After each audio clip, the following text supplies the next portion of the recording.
Welcome to the Ask a Cycling Coach podcast presented by TrainerRoad. Today, we are going to discuss the relevance of sweat testing for average athletes, if all of us should actually invest in going and getting a sweat test done.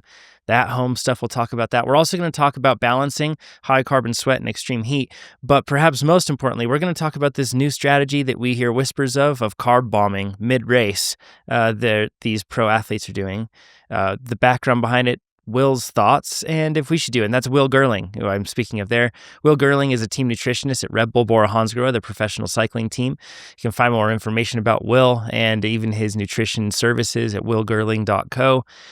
He's a doctorate student in LMJU in applied sport and exercise science. We've had him on the podcast before. Will, stoked to have you back. Yeah. And also, congratulations on the new gig at Red Bull Bora-Hansgrohe. That's exciting. Yeah, thanks very much, man. It's great to be back. It's always great to have a little chat about apples and pears and cycling. So yeah, looking forward to it, mate. Oh man, like you're on the Red Bull team now. Like Red Bull is such an iconic brand. We see like in Formula One, they've been so dominant. We've seen them involved in a bunch of other sports. Yeah. Is it like, what's the energy like over there with Red Bull jumping into this team and It's exciting. building it up? Yeah, it's like, especially from a nutrition perspective, it's like a new program. It's a new direction for them as a team nutritionally. And it's cool to be a part of that, at the forefront of it, and to see what changes they're implementing and what they want to do. So it's definitely interesting. I feel like I don't want you to reveal secret sauce. That's important because the team, that's important stuff. But is there anything that you feel like right now pro cycling in general is starting to realize or apply that is improving performance from a nutrition perspective? Is there like a key thing, a topic du jour, or anything else that's of focus? Yeah, I think it's interesting being at the front lines of nutrition in that sport. In that, let's say like Morton bicarb, for instance, big topic of like bicarb coming back into the limelight, and there's a lot of research happening at that kind of front line of like, where does it work best? Do we always get the right reactions? Because we don't. It's not always. That's interesting. Can we talk about that really quick? Do you have a theory as to why, or I don't know if maybe there's even research pointing as to why, because we did a very informal test here internally with employees, and we also saw the same thing. We saw actually in some cases like inverse lactate responses from what would be expected. Some people, you saw them able to tolerate more lactate as a result of like they would have higher blood lactate values at a given intensity, but it didn't feel any different than when they were riding at that intensity when they had lower blood lactate values. Yeah. And in some cases, they said they actually reported lower RPE at the same power. But then we had some athletes that it was the opposite, actually. Yeah. It was very... like legs feel blocked. Peculiar.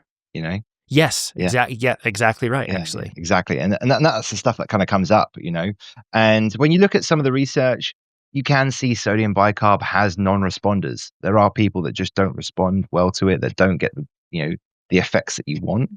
But interestingly, we saw differences. This is going back to when I was at EF as well, but we saw differences with the weather and certain people taking it, in that if it was really cold and you weren't having that exchange of fluid turnover and you were taking like a massive hit of sodium, we kind of hypothesized a little bit about massive plasma volume increases happening, and then that like seeing a reduction in heart rate, and then maybe even the inability to get the heart rate up as much and do that kind of high intensity work, which is really interesting. And their research, and I spoke to Morton about this, and they haven't got that in their research, but I had multiple pro riders who's just not felt good on it, and it's still trying to find out what that is.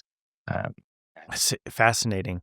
It also seems from the outside in like something that would be best used intra effort or intra race, meaning that like, whereas you'll want a carb load, for example, leading into an event, prior to an event. But with sodium bicarbonate, it seems like it would be timed best if you were able to somehow take it in efficiently midway through a race. Is that the proper perspective in terms of what you see practically? Yeah, you do it both, because obviously the whole point of Morton bicarb is it's a slow, steady release of bicarb that you take prior to the event and then releases through the race for a longer duration than if you just did pills. And I've done a lot of testing on looking at bicarb peaking points, and I had people ranging from half an hour to like 5, 6 hours. So Whoa. there's a huge variation in terms of when you reach that bicarb peak. And, I would then cater and tailor like TT warm-ups and timings and everything for riders based upon that. So, you know, That's wild. yeah, I wouldn't have expected that because I think that the suggestion, maybe even from Martin or Morsen, is like that it's taken within like pretty relatively close proximity yeah, because chances about are worth it. you'll kind of run through. Yeah, But this is maybe this it's fascinating. I have no clue what would cause a person to hold on to it longer. That's really yeah. interesting. And it's obviously super expensive to do that testing as well because you need an iStat machine, which is thousands, and then the cartridges are all like I think they're like 30 or 50 quid a go. So yeah, it's expensive. Um, Yeah, but no doubt. yeah, So yeah, bicarb and figuring out how to work that in. yeah, I'm sure it's got to be like a interesting thing. How are riders actually taking it mid race? Like, yeah. Some are like are they pills. mixing up a bowl? Like, No, they're not. like But like some might take the Morton bicarb and then do a top up in the race.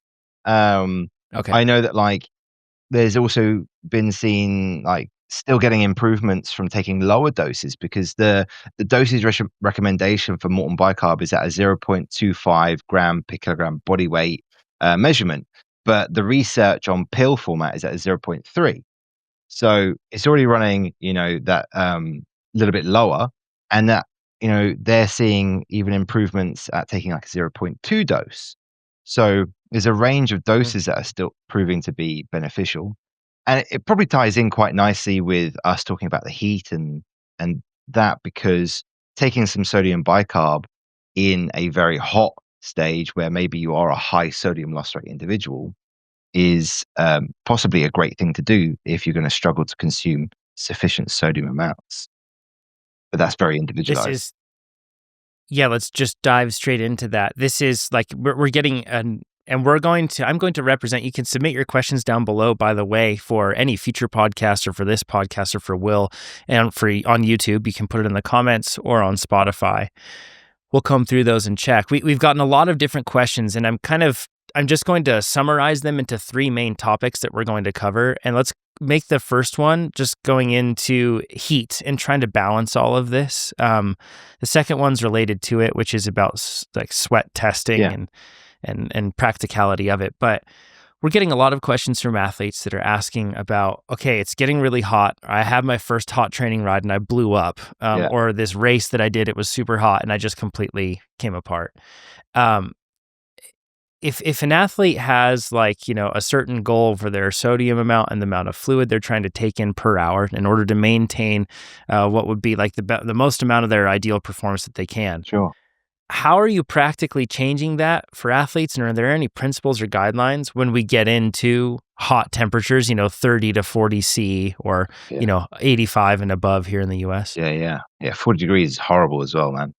Yeah, it's the worst. Yeah. Yeah. Yeah. I've stood in that in the welter and it's horrible, let alone riding in Yeah. it. I guess a big part of that. I mean, I'll go through the process that I think about it for somebody to Hmm. kind of understand it. And, you look at, well, what event are they riding for? Or is it an event or is it just general riding? Then we look at acclimatization because we're just coming into like that really hot weather. So when we look at acclimatization, it will take around 2 weeks to fully acclimatize to a temperature. Hmm. And that can be a factor in that a lot of people might be doing early morning rides before it gets hot and because they've got kids or work or anything, but then they go to that ride or that ride on the weekend or that event, that race, and it's at peak temperatures and they're not acclimatized or accustomed to that level of heat, so they're going to sweat way more, they're going to lose way more fluid in turn, which means heart rate's going to go through the roof. We've seen oxidation rates can be impaired or exaggerated of carbohydrate when doing exercise in hot weather as well. So there's a lot of factors, and I think people taking small steps in terms of just finding out how much fluid you might lose in an hour of exercise at a given temperature is a good place to start. And then Yeah. also seeing if it's realistic to be able to replace that as well. Because Yeah, can you go into what you mean by that? Because I think that everybody probably thinks, so like, I could just replace it. I just have to figure out the number. yeah, Like, and then I can just take it back in. Why would it be unrealistic? well, I think if we look at there's a separation here again of like events and training, but ideally, just to give that number, we don't really want to be getting more than 2% of our body weight dehydrated. So obviously, Hmm. water weighs the same in kilos. So if you are a 70 kilo rider, you don't want to be losing or being more than 1.5, 1.4 kilos loss of water Which actually dehydration. is pretty easy to happen. If you're listening to this and you've never weighed it before, weighed yourself like pre and post, if you're in hot conditions, especially, even if you're not in hot conditions, it's always surprising to me how much fluid I lose, Yeah. like over the course of a ride. Sure, for sure. And it can happen quickly. And, and that's easy. Like, say you lose a liter an hour and the bidon, the bottle that you drink from is 600 mils. And if you only drink one an hour, that's 400 mils deficit. So, after 4 hours, you're going to be more than 2% dehydrated in that particular Hmm. instance. But obviously, intensity will affect it. Temperature and humidity will also, and how acclimatized you are. Um, but if we know we kind of don't want to get more than 2% dehydrated because that's where we see the biggest detriments in performance. And you definitely don't want to go more than 4% dehydrated because then you're going to start to see, you know, real potential effects on your cognitive and health as well. Yeah. Um, Yeah. so performing a fluid loss rate test, which you can do, maybe you just do your normal route on a Saturday, weigh yourself before and afterwards, count for all the items that you drink and eat. And when you weigh yourself afterwards, you'll have an idea of how much you've lost over that ride. Obviously, that won't Yeah. be exact. There'll be glycogen as a part of that as well, but that'll give you an idea about maybe how much fluid you want to go for. And it's probably unrealistic to think that you can replace all of the fluid you lose. And I don't believe it's typically recommended. Have you seen really high, like, what are high sweat rates that you've seen in terms of volume of fluid loss Yeah, per hour I have seen over for a an liter athlete? an hour. And Yeah. the same with sodium. I've seen sodium loss of the highest I've tested is like 1600 milligrams a liter of fluid, My goodness. which is pretty high. Um, Normal reference range to give people an idea is kind of between 4 and 800 milligrams a liter. Hmm. And obviously, I've also seen people with a sodium loss rate of 180 milligrams a liter. Um, and that, Which is kind of like a unique problem, isn't it? Like, yeah, yeah, exactly. Yeah, yeah, like, because that's also, you'd think that like, oh, I'm retaining everything and I'm set, but it's also kind of complex, right? yeah, because that's the interesting thing for the like world tour, right? Like if I don't lose much fluid and I also then consume because of sponsor or maybe the products that you just don't realize how much sodium you should be having, and it's a lot, and you're consuming 800 milligrams of sodium an hour or something, then you're probably going to gain weight because of sodium related water retention. And if you're doing a multi day event, then that's not going to be great. So it's definitely a consideration, at grand tours or any kind of stage race, really, if you have somebody, and sodium is getting more and more controlled. Uh, but Yeah. if you get it wrong, it's going to go very, very wrong. So Yeah. yeah, want to be careful. Have you tested it? Have you tested any of like the consumer level sweat test products? Like I'm thinking of Gatorade's patches. There's a handful of other ones that can help you kind of get an insight. And the premise is that they will let you know how much fluid and how much sodium you lose per hour. That's the premise on it. Something like Precision Fuel and Hydration, they have their testing centers around the United States, for example, and Yeah, around the world, where you can go and you actually get one that measures yeah, they do with, the I think, more electrostimulation one. precision. Yeah, Yes. yeah, Yeah. Is there a preferred testing format for you? And then also these practical consumer based ones, yeah. are they effective in Yeah. your experience? So there are there's companies that I've worked with whilst working at the World Tour, like Nix and Flow Bio. I believe Nix is an American company, Flow Bio a British company. and I've used their patches. And you look at the formulas they have and the um, that upregulate essentially from the place that they take sweat from, and they are very accurate in relation to those. They've done a lot of testing in them, and I do think they are, accurate. But whether you need lots of them or need to be doing it regularly, I guess it's dependent on if you have a problem um, Mm. with fluid or sodium. Um, I always used a Laqua, which is essentially the gold standard in what we used for testing sodium amounts within sweat, and that would require me taking sweat samples and then testing them individually for every single rider.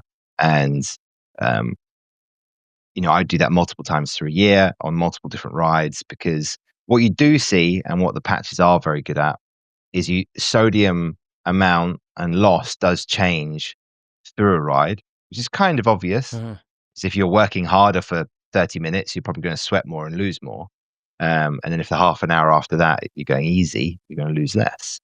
Um, and it will change over a ride. But sometimes we talk all about this, right? And like Mhm. that nitty gritty detail on how in depth you can get.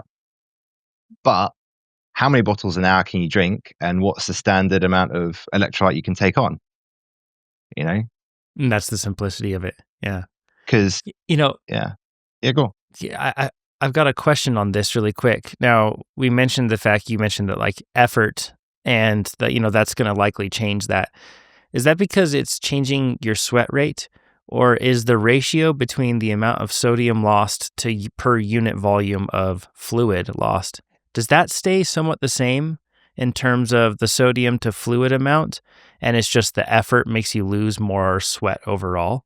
Or do you actually see that ratio change per unit volume of sweat? Is there Yeah. more or less sodium lost? So I have seen that change, which was interesting as we discovered that, because the more from the research that I read that's like publicly available and so on, um, doesn't seem like it seemed like sodium loss rates were very like set for people. Like that's your Right. loss rate, But the more Hmm. time I spent doing sodium loss rate testing and doing it a lot of it and doing different rides in different locations and altitude and so on like this, the more variation we ended up having within these rides. And it kind of brought into question about like, well, maybe it's not as set as we thought it was, you know, especially if Hmm. I tested someone before an acclimatization program and then they went off and did a load of heat adaptation work. So hot baths,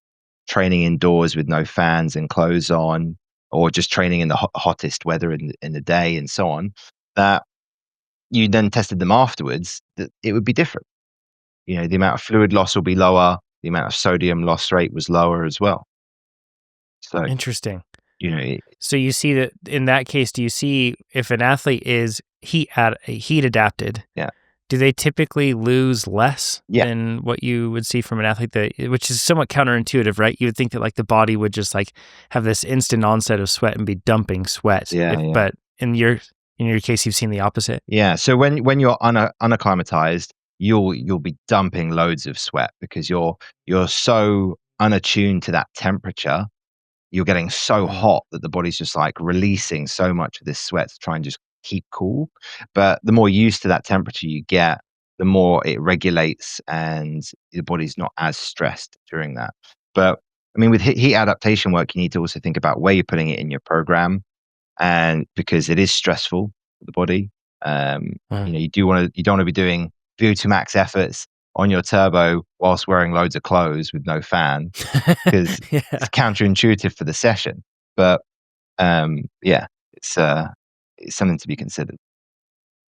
Yeah, it's interesting. Now, knowing that like, like Nick's biosensors or something Mm, like that, which you can get, knowing that those are like practical and they can be helpful for athletes, do you prescribe to athletes, or do you find athletes using that data live during a race or training and making any decisions based on that? Or is it merely a point of like data collection so you can review it in post and then make nutritional changes? yeah, I think data is only useful and good if you know how to disseminate and then how to apply that information.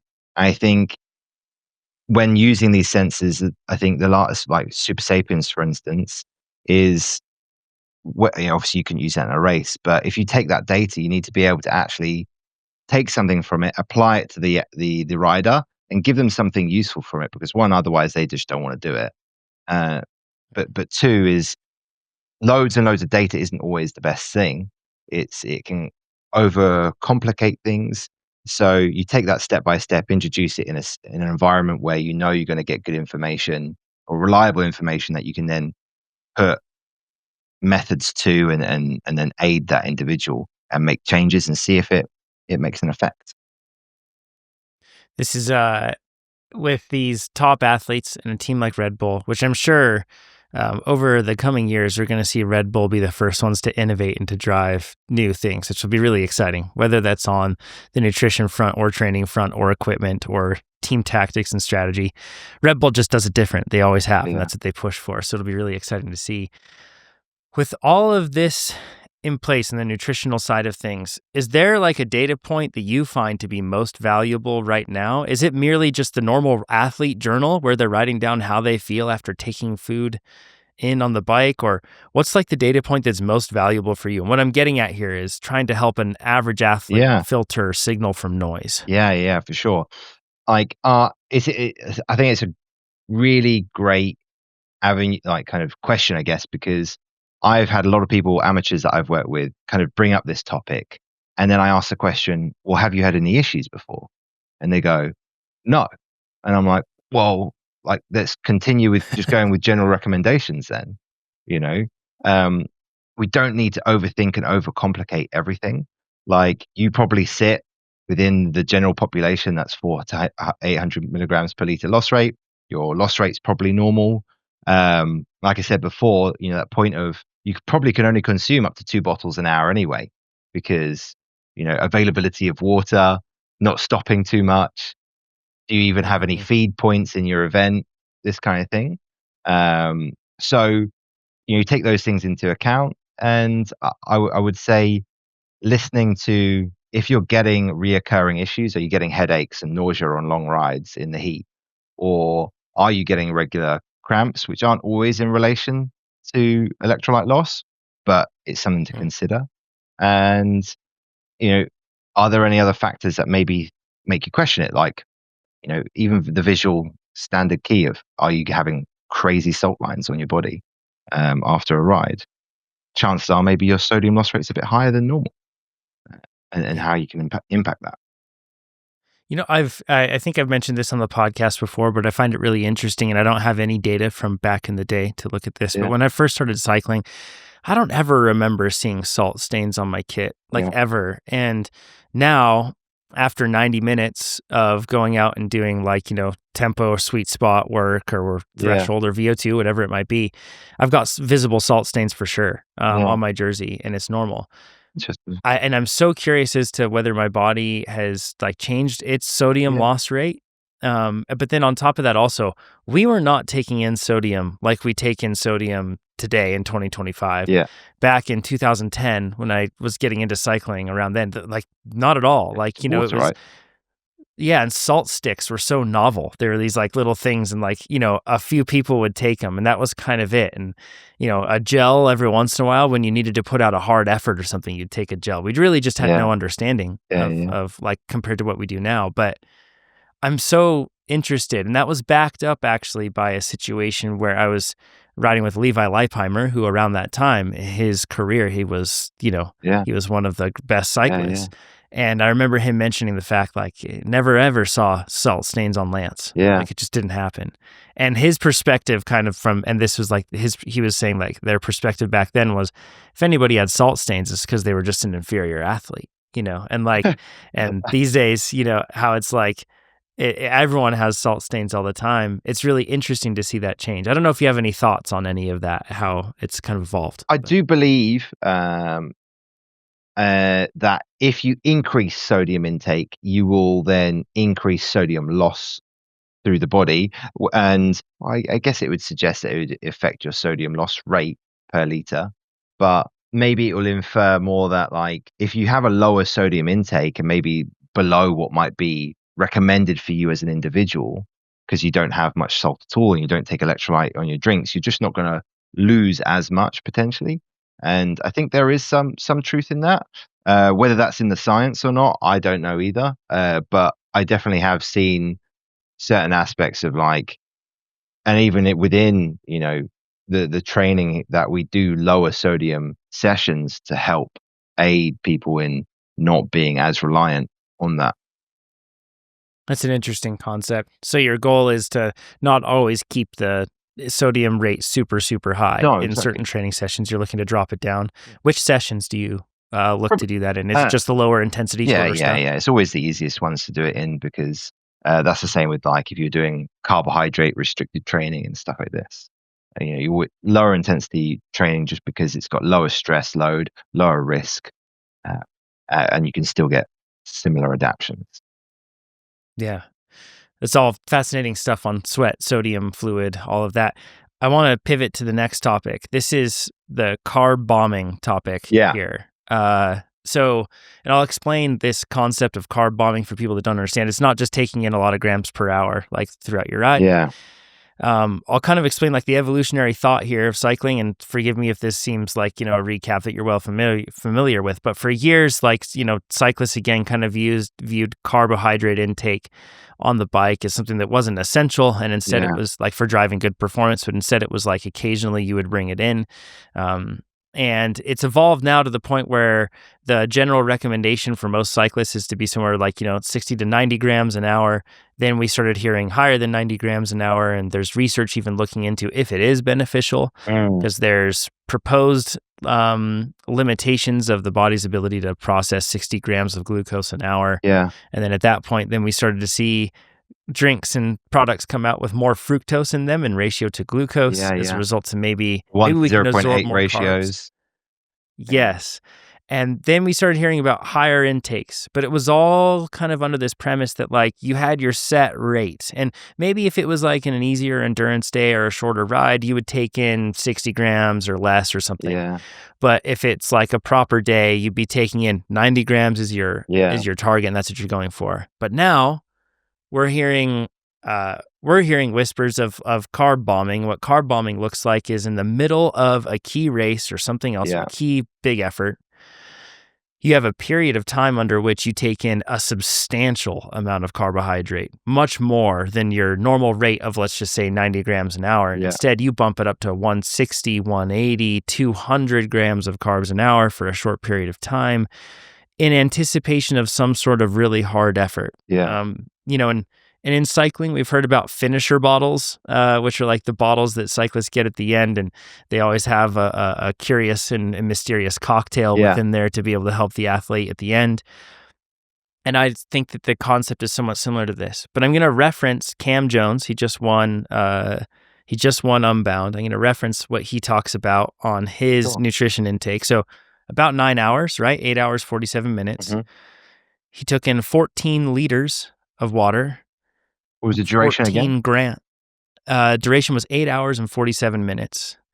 He took in, and this was a day where it was 86 degrees Fahrenheit, so 30 degrees Celsius. Okay, but in terms of humidity, though, they were up at around like, I think it was 86 or 87% humidity. Yeah. Extremely humid.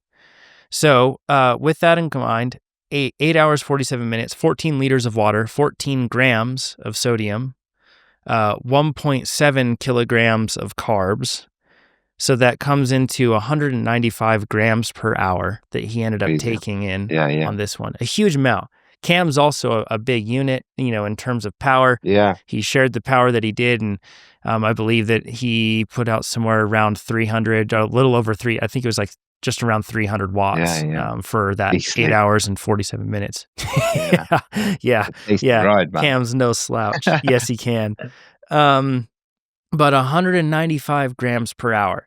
This also wasn't consistent. Like he didn't take that in consistently throughout. Yeah. But and this one's more logistically constrained because there's very few aid stations. So when he had it, he took it on. But then we hear about pro cyclists in the world tour that are taking it its specific moment Yeah, yeah, because they're yeah. prepping for something. Number one, have you heard of this? And number two, also, what are your thoughts on this from like a first principles perspective? Is flooding the body with that much carbohydrates going to be beneficial, or is your body just going to learn to tolerate and pass it without some gut distress, and that's Yeah. good, or it's going to completely mess up your gut? Yeah, yeah. Yeah, it's a great point. And yeah, I've heard it quite a lot. Yeah, and it is growing more and more in how much I'm hearing it, or what riders are doing in the peloton, and obviously then amateurs doing it as well. And I think an interesting part of it is that if you're let's say you can oxidize it, because that's a factor in and of itself, right? That Yeah, we're yeah. talking about 90 grams an hour because that's what the research shows, and then 120. And if you're going above that, realistically, to know if you're actually oxidizing that, you probably need to do some testing. So like some Mm. isotope testing, which is crazy expensive to look at, learn about your carbohydrate oxidation rate, and if it is higher. I think it's going to be like maybe $2,000 a test or something like this. Like, Whoa. yeah, it's expensive. And would that rate change, or would that just be innate to you and consistent? Like if you're well trained versus not well trained, would it be different? Yes, because I think if you're untrained, your gastric emptying is also going to be a factor in your ability to actually get it into the stomach, and then to be able to then break it down and oxidize. So you do need to be well trained at it to then even be able to get it through. Uh, Obviously, be taking the right ratios and the right products and the delivery of it. So then they're all factors that are prerequisites. But then to do this testing, whether it changes or not, I don't actually know. And I think more testing probably needs to be done. But I know for a fact there's a lot of world tour cyclists and amateurs that are consuming 120 grams plus, like Cam here, for instance. And if they haven't done that testing, there's no guarantee that they're actually oxidizing all of that. And then that could be an impairment, in fact, going down, in that they're not actually using it and just steadily getting more and more in them. Mm. So that's one factor. I would also say that if you increase your carbohydrate amount more and more, you're going to increase your reliance on carbohydrate, because we know that there's like a cross curve graph of fat oxidation to carbohydrate oxidation as you go through exercise intensities, right? Where you can Mm-hmm. find your fat max and things like this. Mm-hmm. So if you're forcibly pushing down more carbohydrate, you will lower that fat oxidation rate, which is obviously not as efficient, because then you're going to have to burn more carbohydrate to fulfill the level of exercise that you're doing. Whereas Mm-hmm. fat, if you can break down fat at the given intensity, that is actually pretty efficient, because you're not having to take on more and more fuel. Um, and then I think, well, yeah, I think that'd be my main thoughts really with it. Yeah. Like, Yeah. This is, and I wonder, I have heard it also being taken like paired with caffeine, mm, like a massive amount of caffeine, a massive amount of carbohydrate. And that's kind of like this, like very specific, like prepping for. And I could assume that if it's like an athlete that's like a domestique and their main goal for the day, that domestique is to be able yeah, to pull through a valley before a big climb, or to yeah, be able to, maybe it's their pull on that final climb, something else. That's a crucial moment where they want to make sure they get the most out of themselves. And yeah, I think that that's like the concept there. But it'd be really interesting to figure out like if it's actually beneficial yeah, from a performance perspective, even if it's just beneficial from a psychological perspective. I guess it's worth it, right? Like, as long as your stomach can handle it and it doesn't impair you for the rest of the ride and the next day. for sure. As long as it's not impairing you, then, and if it does give you that feeling of maybe reduced RPE, then that is an edge. And RPE is a factor in a race, because if you mentally feel more ready, like you could be matched in everything at a sprint, but if somebody feels like their legs have it, then they can probably get ahead of the other one if they're identical, and the other one's just got a different feeling. Um, so but yeah, it is an interesting one. I think the other big factor about this kind of high carb stuff is also caloric balance for an overall day. Like, just because if they're doing like crazy high amounts like that, even if your requirements for the day probably range anywhere between 5 and 8,000 calories a day, whilst these guys are racing, you're All doing, these athletes, yeah. yeah, if you're doing like 200 grams an hour, let's say for a 5-hour race, you're probably not going to have much to eat after that race. Yeah, it's a lot. Yeah, it's a crazy amount. I mean, that's a 1-day event and it's 8 hours, so it's a little bit different. But Yeah. I In definitely, fact, I'm going to look up really quick. I'm going to run like a really quick calculation on thinking about how many kilojoules he likely burned yeah, with all of that. Because if we look roughly around 300 watts, then he probably burnt a that would lot. Probably be got 11,000 right around calories. 1,080 calories an hour if you were to be at 300 watts. Yeah, yeah. So That's so, in that case, he's almost 9,000 calories. yeah, But then if you think about how much he's taking in, yeah, and if it's like 200 grams of carbs, that's 800 calories an hour. So like, it's actually, he's not too far off from running the balance he's closer on that balance at 195 grams per hour than most of us amateurs are, even yeah, when we're down at 90 grams an hour. yeah. And I said that like they're Yeah. probably around 11,000 calories for the day. When you add on RMR Yeah. and a bit of thermic effective food, like that means his breakfast, to be in balance for the day, is only going to be like 1,000 calories either side of that Yeah. that event, which is kind of crazy considering the level of effort that's being put out. Um, Yeah. and having just Yeah. been at a couple of races, I was at Tour of Hungary, Tour of Norway, with these guys. Like, there's some stages where you obviously don't need that level of consumption, and That's right. and if they did, they would be not having dinner. It would be like they'd probably take their post ride meal on the bus or whatever, and then get back, and it'll be a banana and a sayonara to bed, mate. Like, yeah, that's it. No, yeah. Yeah, not the most exciting or pleasant way to end the evening for No, no, sure. exactly, exactly. You So know, yeah, it's just an interesting spot because I feel like we're sometimes I guess trend or like group behavior drifts far away from research. Sometimes it drifts ahead of research. yeah, Sometimes it drifts far away from research.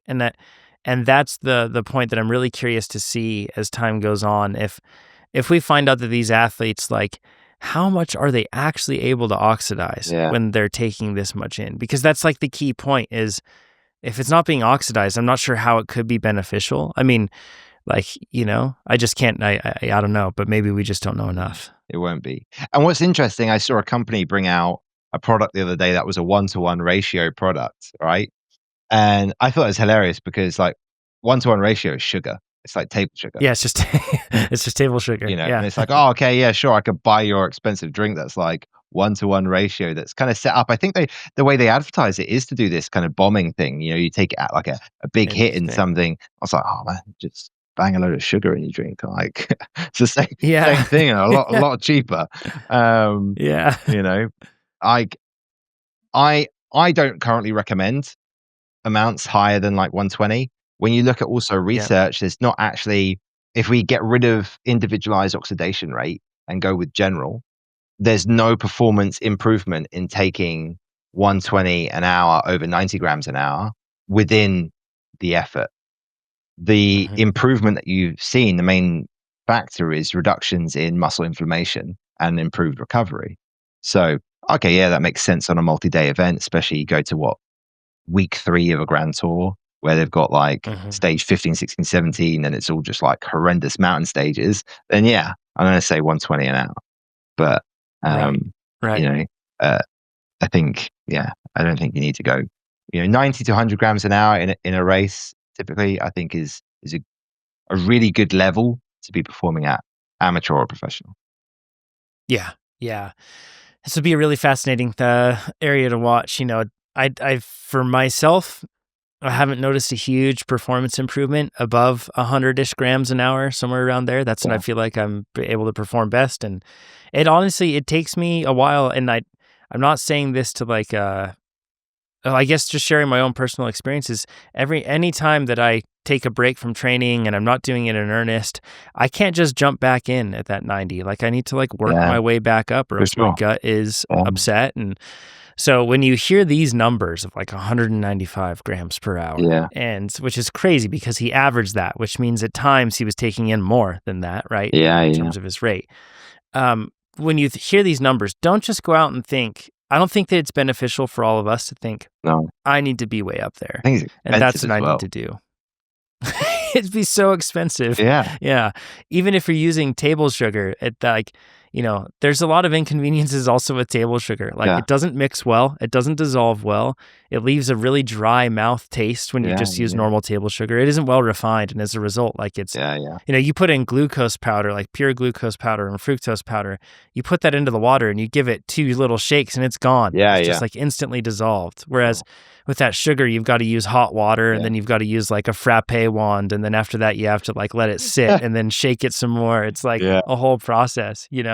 So there's so much inconvenience brought on by it. And I think that if athletes instead focused on just being consistent with their training, yeah, they're going to see so many more benefits than jumping from 90 to 120 to, I mean, who yeah, knows how high, yeah, yeah, you know? exactly. Yeah, I think, and come back in a year or 2 years or something, and we may be like, you're seeing We might change. exactly, and that's the point of research, right? Like, we'll see where it goes in the next couple of years, but, with the cost level that it is for that level of testing, and, that's for one test. You're gonna have to do a few tests, because Each year. I don't yeah, maybe I don't know if it's each year, but, like, you you start going down the hole, you don't know if it changes and if how much it changes by, right?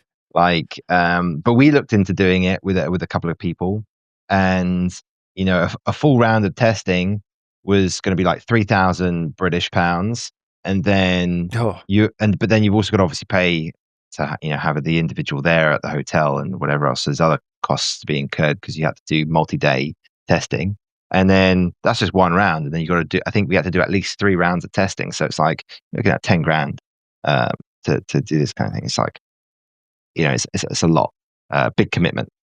Uh, yeah. Instead, and I know that this sounds not data driven, so cover your ears, everybody that's very data driven, but instead it's kind of like, well, is the athlete taking it and performing well? Are yeah, they reporting any adverse side effects? Then, yeah, yeah, then yeah, that's good, exactly, exactly.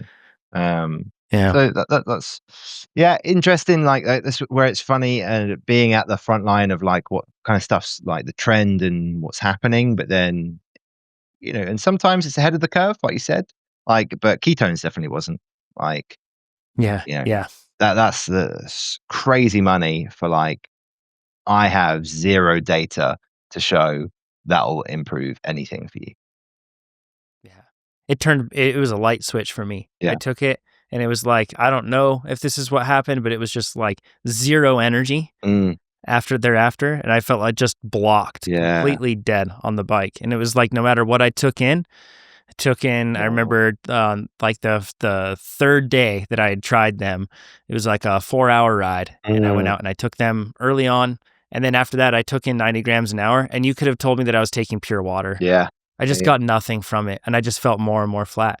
But then you hear other people, they say they take it and they say they feel really great, I and think then it's research placebo. just doesn't show Yeah. any performance improvement, Yeah. you know? We did a whole bunch of research on it, and we had zero data to suggest it did anything. And then the worry is obviously, um, yeah, like, does it give you something? Oh, like maybe we haven't found what it should be doing, whatever. Mm, So yeah, and then you get worried about like FOMO, like fear of missing out, of like, well, maybe there is something happening here, and we're just like we don't know it. But yeah. I still think that money can be, especially if you're amateur, professional, doesn't matter. They think about the investment of it. There is so much greater stuff you can invest time, money into, that does move the needle, for a lot less. Oh, absolutely. Yeah. even like at expensive sleep gadgets, like the 8 Sleep or something that Oh yeah, changes sleep's the great. temperature of your bed. Super expensive, but that's going to have a huge benefit Yeah, for you compared to, yeah. taking in something. But there's a lot of power in our brains. If something is strong tasting and expensive, we do a great job of convincing ourselves that Yeah. it's helping us out and improving. Sure. That's how it Sure. works. Yeah. So, well, this has been great. Thanks, Will. Oh, my Appreciate you pleasure. coming on. Again, you can go willgerling.co and go check out what Will does there. Can also follow Red Bull Bora-Hansgrohe. I know that Will is one of the many folks behind that team, Yeah. working to help that team have success. It's an exciting time. Yeah. It is exciting for sure. Yeah, this is great. If you want to become a faster cyclist, you can apply some of this information, obviously, that you've heard today. Share it with your friends. If it makes your friends faster, then you'll have to get faster to beat them, and that will make you faster in turn. And of course, you can sign up for TrainerRoad. It's AI cycling coaching built on actual cycling data. There's no ChatGPT rebranded chatbot, something like that. We train our own models from scratch. It's a massive amount of work, takes a huge amount of testing and iteration.